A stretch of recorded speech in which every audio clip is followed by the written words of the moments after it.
Welcome to There is a Method to the Madness. My name is Rob Maxwell. I'm an exercise physiologist and personal trainer. I'm the owner of Maxwell's fitness programs, and I've been in business since 1994.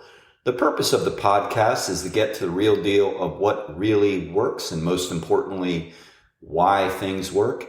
Hence the name, There is a Method to the Madness. Today I'm going to talk about one huge tool that will help you greatly. Before I get to that, let me thank Jonathan and Lynn Gilden of the Gilden Group Realty Pros.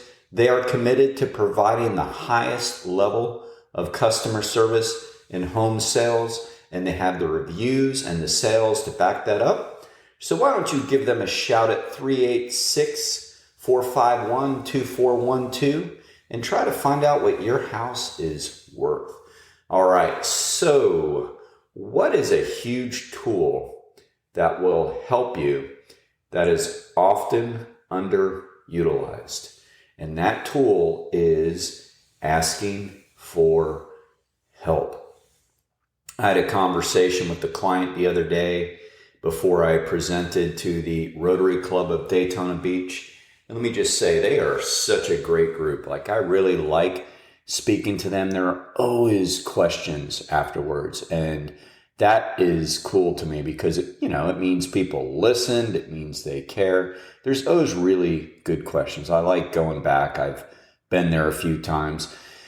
As I sat at the table, a client and the person who asked me to come speak or set it up, we're discussing different things, and there's actually a couple people at the table who are talking about this subject, and it is, so often people don't ask for help. Like, they think that it's maybe, I don't know, like that's what I want to discuss in this podcast. But, maybe they think that it's help is too expensive when it comes to physical fitness. Maybe they think that, they know better. I mean, I don't know.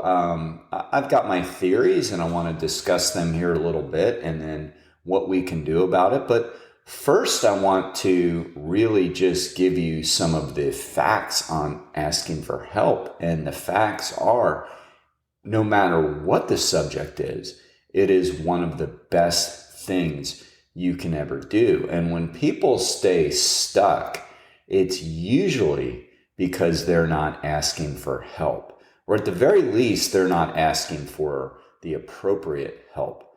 So I like to look at different things within the personal training world, and I look at all the different statistics on, not only the physical things, but also, the financial and business side of things. And every poll that's ever been taken by major personal training affiliates like American College of Sports Medicine or different things like that, different organizations like that, whenever they ask people what is the number one reason why they hired a personal trainer, the answer always comes back to accountability. Like, that is number one. They need somebody to hold them accountable to, number one, getting there.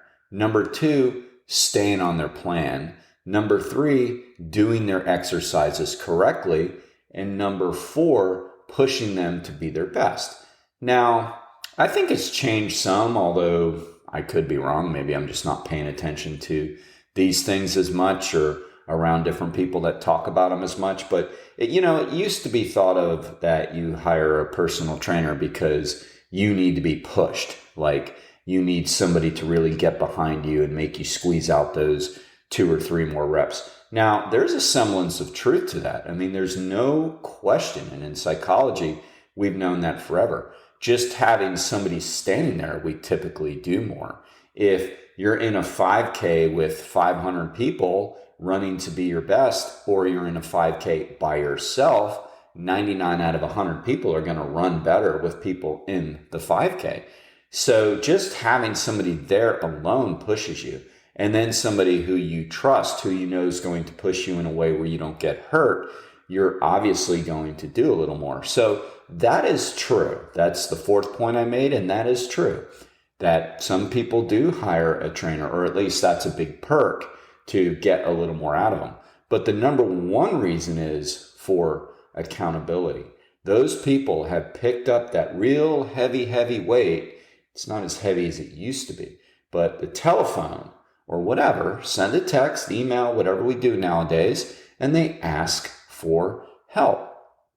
Now, one stereotype I want to get rid of, and I can just give you my 30 odd years of experience on this, of who asks for help. It's not it can be that person that is just totally, at the very worst that they could be. And, they can't do anything and they're not motivatable and, all that. There are people, I guess, like that. I'm saying I guess because that's just not the typical clientele. I think it's a stereotype that you need to be really weak to ask for help. Number one, that's not true. And number two, I heard a quote the other day that I actually love, and it is, not asking for help is actually selfish. It is.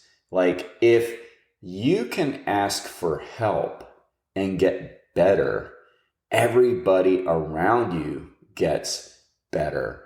So typically, the people that call us, get a hold of my facility to help them, they're not people with zero motivation. They're people with lots of motivation. And that's why they picked up the phone, because they understand, well, this is going to get me better. This isn't my arena, They're motivated to be self-starters or whatever in other ways. They're business people, they're physicians, they're lawyers, they're professional athletes, whatever. Like, they can, and yes, professional athletes aren't always super motivated to do what they need to do outside of their sport. I don't even know if motivated is the right word.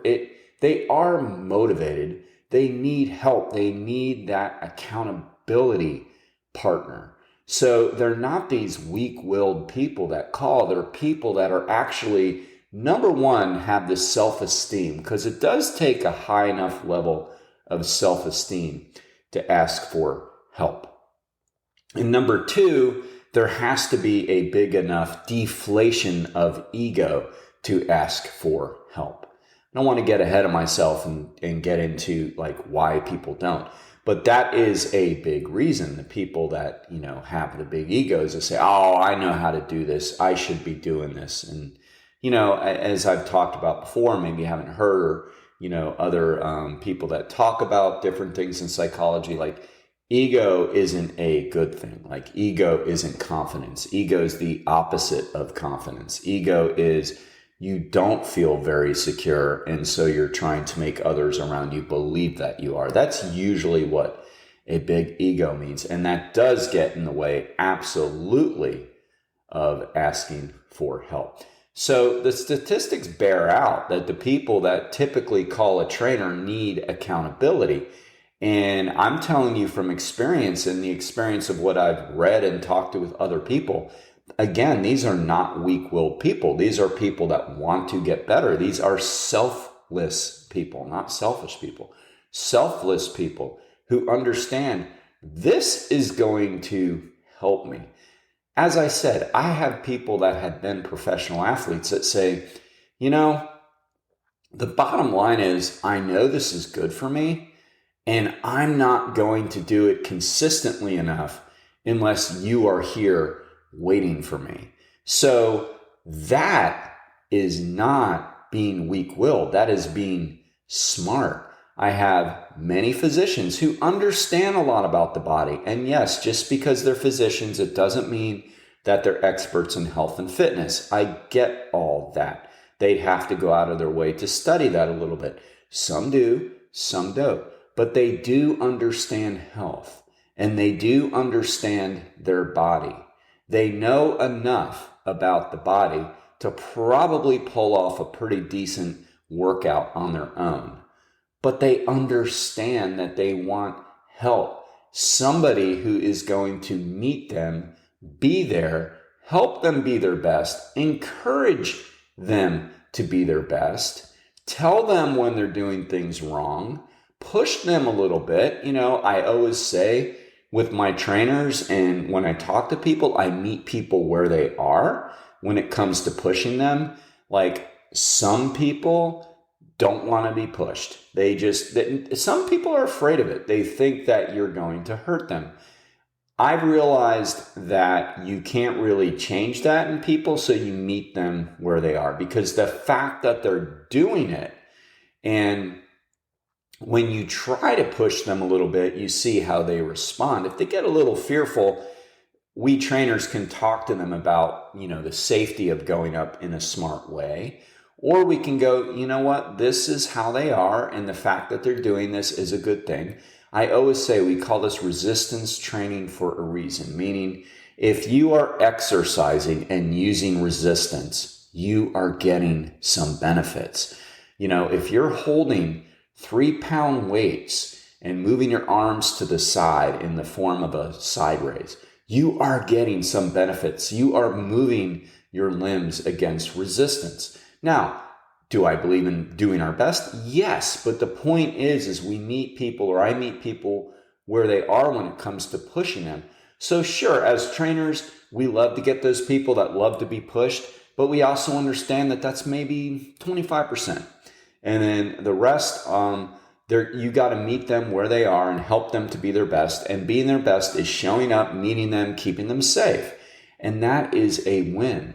So it's not the weak-willed person who is 200 pounds overweight that, people on social media without any real pictures, but just have these, fake profiles make fun of, call them weak-willed and lazy and, I don't know, how mean people can be when they don't have to face the consequences themselves.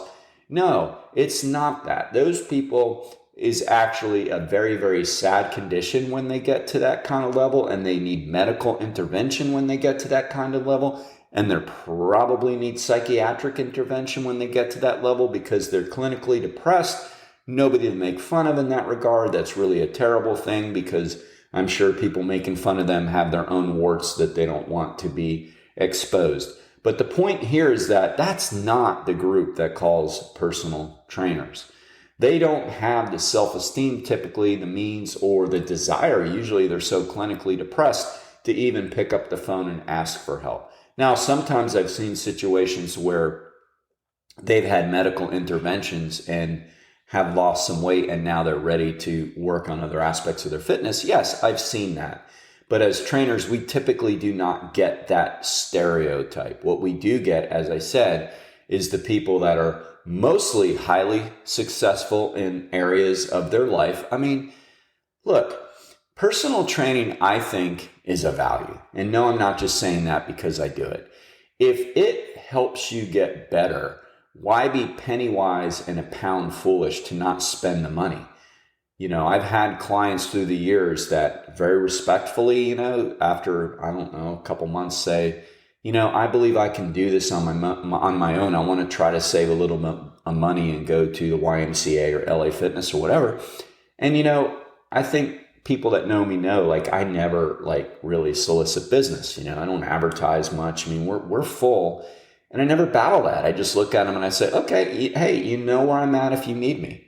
And every time that's happened, when I've run into people, they literally say to me, I haven't done it since our last conversation. And I really do think their intentions were they wanted to try to do it on their own. But sadly, they think it's weakness in going. And I'm like, it's not weakness. Where is that coming from? There are many things in my life that I need help with. I've told this story before. I will tell it again. When I was doing a lot of triathlons, you have to swim.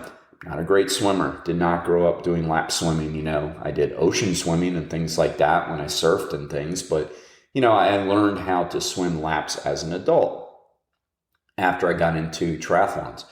I needed coaching. I needed help. I needed, I wanted to learn how to do a flip turn. I wanted to, do these. I wanted to make sure my stroke was good. I wanted to make sure I was doing the workouts that were best for me. I hired a coach. I got help, and here I am, have this physiology background, a trainer. I tell people to swim. That doesn't mean I know how to swim. And that doesn't mean I know how to swim right. I mean, I needed a swim coach, right? I mean, I'd pay them. I'm like, easily, that's no problem. Now I pay a piano teacher because I don't know how to play a piano. And, we meet once a week remotely and I love it. I don't consider myself any good or anything, but it's so fun to be able to learn little songs. And like I said, we meet once a week and then she gives me homework and she texts it to me. These are like, I have 3 songs I have to work on this week. I wouldn't be doing that if it wasn't for her. I probably would fade away. I would just be like, I don't know. I haven't learned any more songs in a bit. There's nobody here to direct me. I would probably quit. And that would not be a good thing because it's good for my mental state. It's good for my spiritual state, so that wouldn't be smart. So, people that have money typically can afford personal trainers. We have some with, clients, of course, with a ton of money. We have some with some money. We have some that are on lower income budgets, but they just understand that it is so important for them. So, and I'm just talking personal training. It could be anything that helps you get help, whether it be joining a group that's going to hold you accountable or whatever. But asking for help is so well worth it. And again, why be penny wise and a pound foolish? I'll close this out here with a little bit of a story, and then I'll just list the quick reasons why they get in the way, although I already think I really covered it. Excuse me there. When I was a professor in sports medicine, one of my students came in the very first day, and I like to get to know people. And I asked them, in front of the class, I said, "So, what motivates you to get into this program?" And he was a military vet. He got out of one of the wars. I couldn't remember if it was Iraq or Afghanistan. And he said, I just recently had a son, and I want to be a fit parent for him. I want to make sure that as he's getting older, I'm getting older and capable because I'm a little bit older, coming out of the military. I want to make sure that I can do the things with him that he needs and he can see a strong, fit parent growing up. I don't know if I'll ever forget that story. I hope I don't, because you talk about selfless. And then he went on to say how that he felt like learning how to do it for other people will be the best motivator for him to make it a job now for himself. And that's why he chose the program. That's selfless. That's asking for help is selfless. He's doing it so he is a better impact on the people around him. So, think about that. Asking for help isn't selfish, of course. It's not needy. It's smart and it's effective. So why people don't?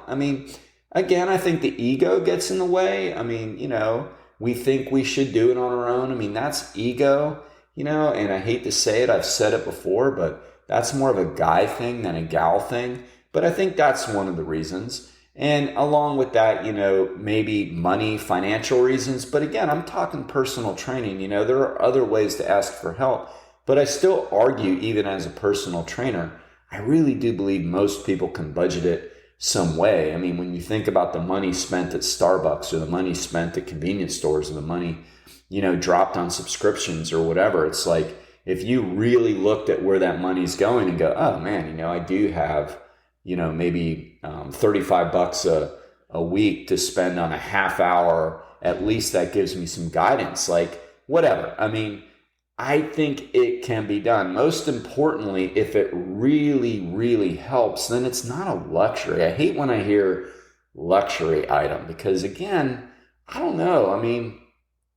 Yeah, I've had some super wealthy clients. I've had some wealthy clients. I've had some, again, lower budget clients.